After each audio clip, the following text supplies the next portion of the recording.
Another episode of Next Level Success Roundtable. And this week we're talking about transparency in business and the importance of transparency in business. And we have joining us, and I'm going around the boxes here as I see them, like Hollywood squares. We have Gail Gardner, we have Nigel Parker, and we have Tom. I was going to say Tom, kind of like Madonna. We have Tom. Thank you for joining us, our experts in the field of business. We'll just give it a general term, business. So, Nigel, I'm going to pick on you. I think I picked on you last week. I should rotate on who I pick on each. But as far as transparency in business, is that something that's important? Do we need to be transparent in business? It's an interesting question, though, this one, because in some areas you can be transparent. In other areas, it could be a problem, especially for intellectual property and things of that nature.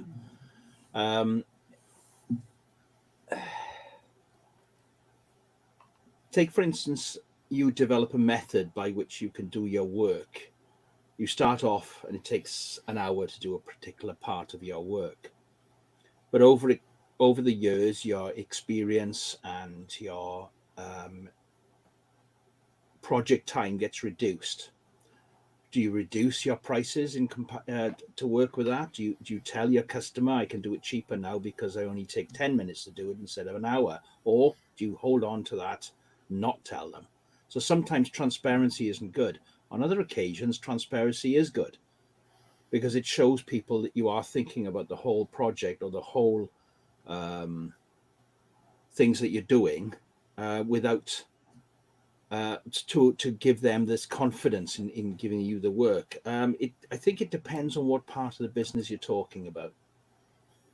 Yeah, that's a really good point, because I've thought about that first example that you gave. I've thought about that as well. As if I automate a lot of things in my life, and if I've automated it to a point where I've saved 40 minutes on an hour-long project, is that 40 minutes I've saved, is that now my time to relax and have a cup of tea? Or do I somehow, because if I give that back to the client and now I can do 40 minutes worth of work or deduct that amount that they owe me, now I'm just packing in more stuff that I'm getting done per day and potentially causing a health hazard. So it's like on my own, I'm not blaming the client. I do it. You guys that know me know I do that to myself. But where does that benefit lie? Who gets the benefit? So definitely. I have an answer to that. Okay. All right. Mostly, we do not bill by the hour or the time it takes. We bill by the project and your expertise, ability to deliver whatever it is the customer needs, right? So let's say you're working on a project and some kind of glitch happens and it takes you 3 times as long. You don't charge them 3 times, right? So correct. I would say that in general, we're not charging by the hour. We're charging by the project. And so that's kind of a moot point in this case. Good point. Good point. If I may share an example of where transparency issues kind of bump heads, and a very quick lesson in government contracting. When the government spends its money, one of the hallmarks of the whole procurement system is full and open competition. And partially what this means in part is whatever information one competitor has, all the competitors should have.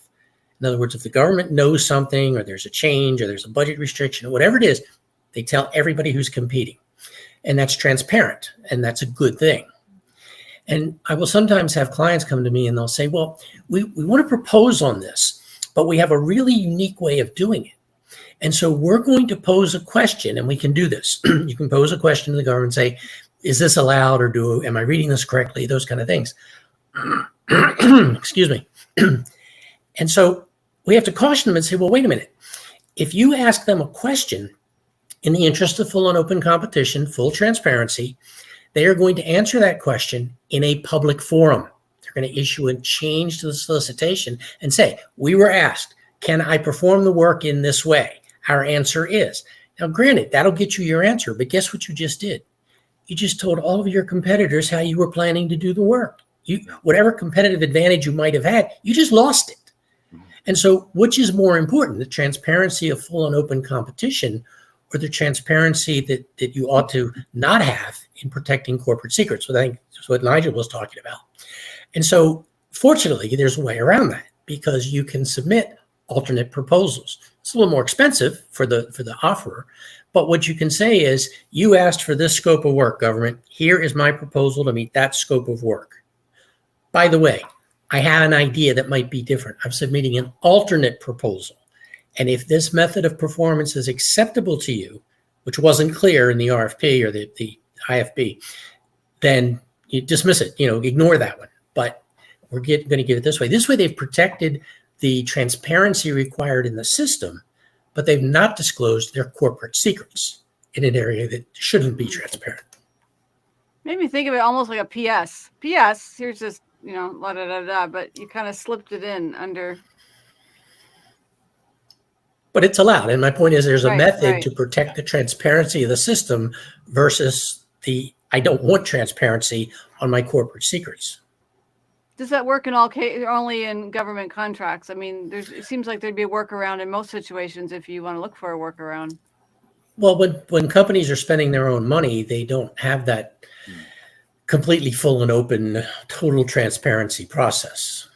So it doesn't become as important a policy in that process.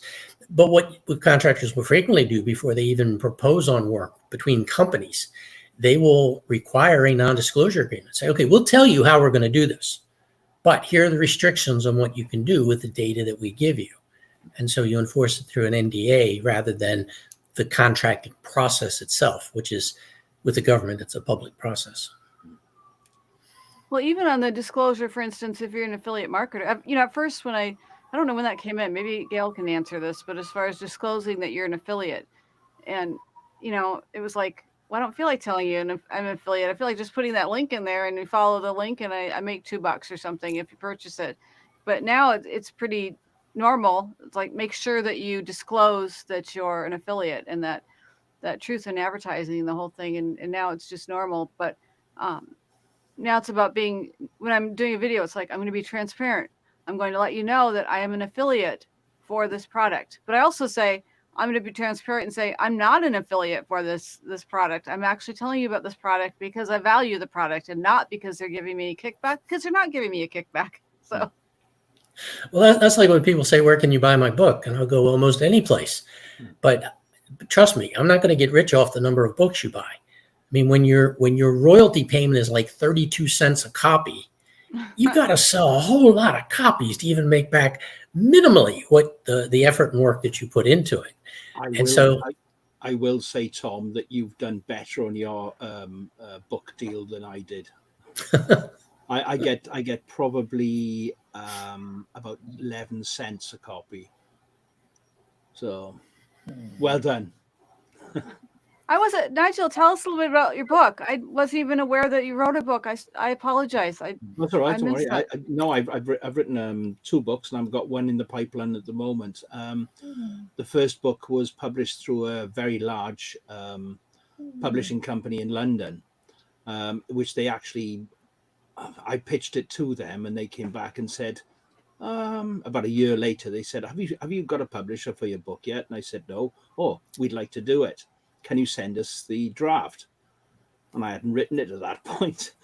So it was the end of August where we have a national holiday here. So I took advantage of that, pretending I was away on holiday, and my wife and I spent a week writing 1 chapter. So we sent that off to them. They said, yes, we'd like to publish it. So we wrote the book in about 3 months, and then it was published then the following summer. And I don't know about you, Tom, but I've sold about just shy of 10,000 copies. It went to a second print. I've sold about 10,000 copies, and I probably made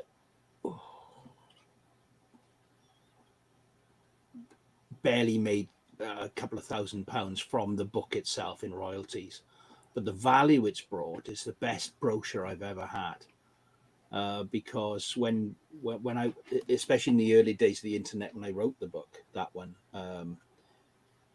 I found that it going in competition for a project where there was other people pitching as well, they'd say, well, why should we pick you to do this work for us? I said, well, I wrote the book on the subject.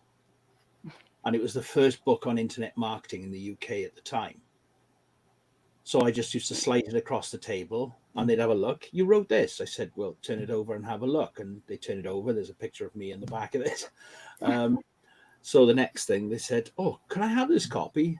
Not quite yet. Give it back. I'd take it back and I'd sign it and then I'd present it to them. And then it said, when can you start? And it was just magic. As a result of that, I ended up doing speaking events. I was invited to business conferences all over Europe to do speaking events. And what I liked about those was that part of the deal was that they would pay all my transport, they pay my accommodation. I was allowed to stay at the whole 3 days of the conference. So I got to mingle and network. I got up to speak on the second day, usually. And as a result of that, I had another day to network again where people will be asking me to do work for them. So I ended up, as a brochure and the book itself helped to push my business forward at the time. So I was charging, I think it was €6,500 at the time, which is probably about it's about $7,000 a pop. For speaking for 45 minutes at a conference, plus all my expenses to get there. So my wife was a bit disappointed because I used to leave her behind. I'm being transparent now about those days. And I don't tend to travel quite as much as I used to. I just keep it within the UK if I can. That's the primary reason people do books. You know, Deborah, you know that David Leonard's company writes books, right? Right. I've worked for him. Mostly realtors and, well, it could be anyone, but like realtors like to have a copy of their book in the waiting room. And so the primary purpose of the book isn't so much to sell the book, it's to make yourself more credible because you have a book. Yeah. Yep. It's when I talked to my publicist.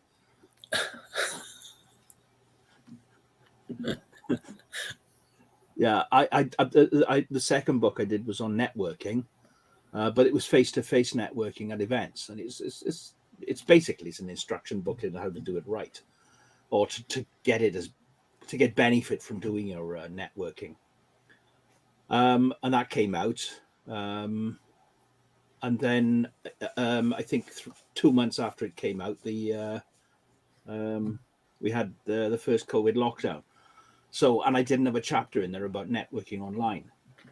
So that's one thing I've got to do is write a chapter on that and bring out the 2025 version. But I've got another book in the pipeline at the moment. It's all about digital customer experiences, about how people in different age sections treat the internet in a different way to the way marketing used to be done conventionally. But it also talks about a bit of a pushback. And it's about companies understanding that people looking in see it. What they look at is not what they see.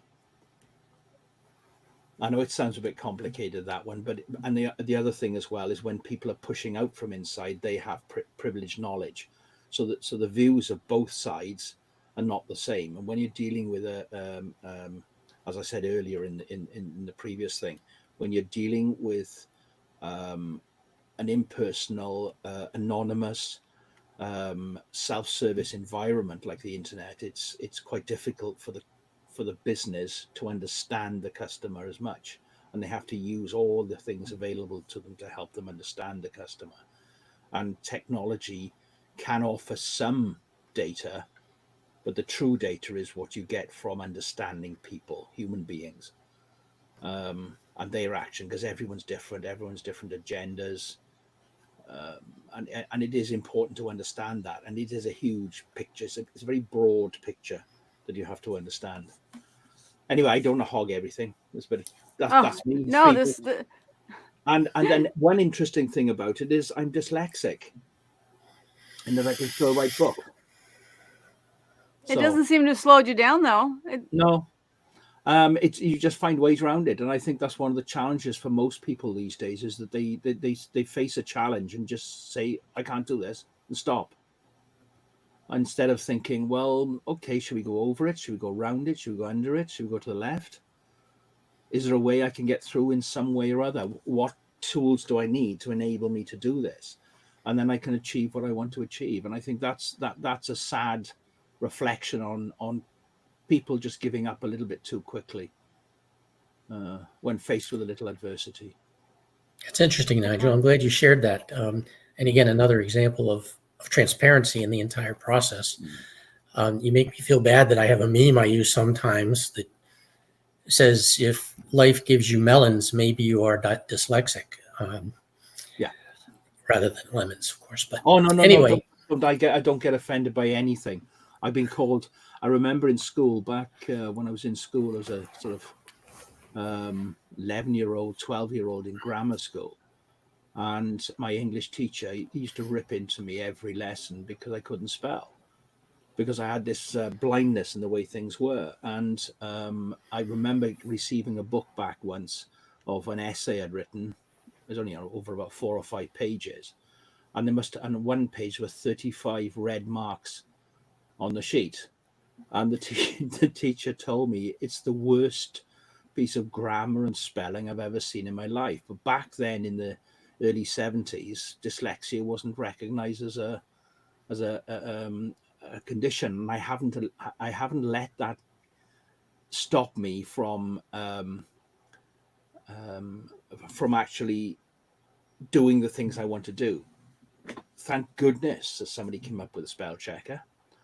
I'm quite a slow typer, and that's why I prefer to have visuals and speak rather than type, because when I do things like chat hours on various platforms on X, I can't keep up. So I'm usually there 2 hours after everyone else has left, just catching up on all the conversations. Deborah, if I may, I have another example of transparency in business that most everybody either does or should be aware of in order to conduct their business. I mean, although some of us, given our profit statements, looks more like we're running a hobby than a business, when you register with a political entity, typically in America, it's the state, and you have to file some articles of something, articles of incorporation or an limited liability company, but there's some registration that you make with the state. And they acknowledge you as a person, meaning that the entity is now an entity that can borrow and pay bills and be sued. And, it's a separate entity apart from the owners. And so this week, I filed my annual renewal, where I have to tell the state of Colorado, which is where I'm still formed, that where I live, and it's in Texas, and I have a registered agent in Colorado. And if somebody wants to sue my company, that's who they see in Colorado. And so you have to file all this paperwork to be recognized as an entity. And it's forced transparency. A lot of people don't want to do that. They say, well, I want to be a sole proprietor. Okay, you don't need to follow all that paperwork, but there are some real downsides to just being a sole proprietor. But this year, there's something new added. January 1st, this started, where you now have to file with the federal government a beneficial ownership interest report, a BOR, as they call it, and you can make your own jokes. But the idea behind it is they want to know who owns what companies. And once again, for the second time, I had to take a picture of my license and send it to them to show that I am who I say I am. And so as I'm doing this, it just struck me that I realize they need this for transparency, but then you also ask the question, well, who else is going to see this?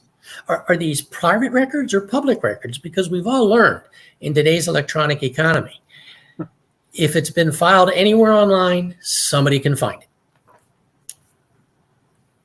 So true. And you know what? We're heading up to that 20 minutes. I want to give Gail a chance to actually say something before we close this out. Gail, anything to add before we end this week's? Well, it occurred to me early on that honesty is more important maybe than transparency. I mean, transparency can mean a lot of things and involve a lot of different pieces that move around. But the thing that really needs to happen is you have to be honest with your customers about things that affect them, right?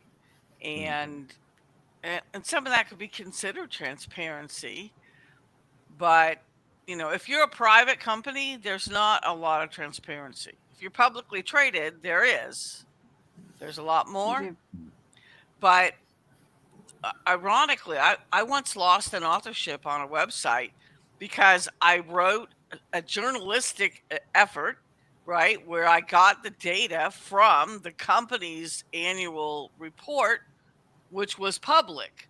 But that company took offense to someone pointing out what was in the public document, because I guess they figured nobody would ever notice it.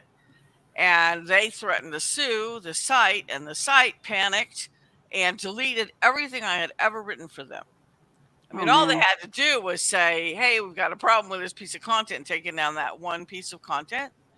There was nothing in it that was not public knowledge. Nothing, right? Nothing in it that wasn't already public. And yet they threatened that site and scared them. And I lost the authorship on a big site because, and all the content I'd ever published there. Yep. Which was a lot of content at that time. And so, you never know what people will do. And transparent, like there's a lot of information out there on publicly traded companies that those companies don't really want you to look at or see, right? That's true. I mean, I didn't realize it was going to be a problem. It was surprised me because I was like, well, it's part of, and I named the source, right, where everything came from, and it was all public already. Yeah. And with that, we've covered quite a few areas to be careful, and another area to be careful is your access.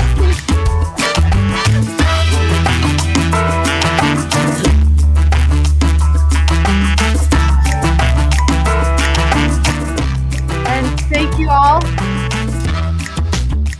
Eventually this music gets soft enough that I can actually thank you properly. Thank you so much for joining us. Thanks for tuning in to Next Level Success Roundtable, and we hope to see you same time, same place next week. Thanks. Thanks so much, our experts. Thank you, Deborah. Thank you, Gail. Bye all. Thank you. Bye all. Bye-bye.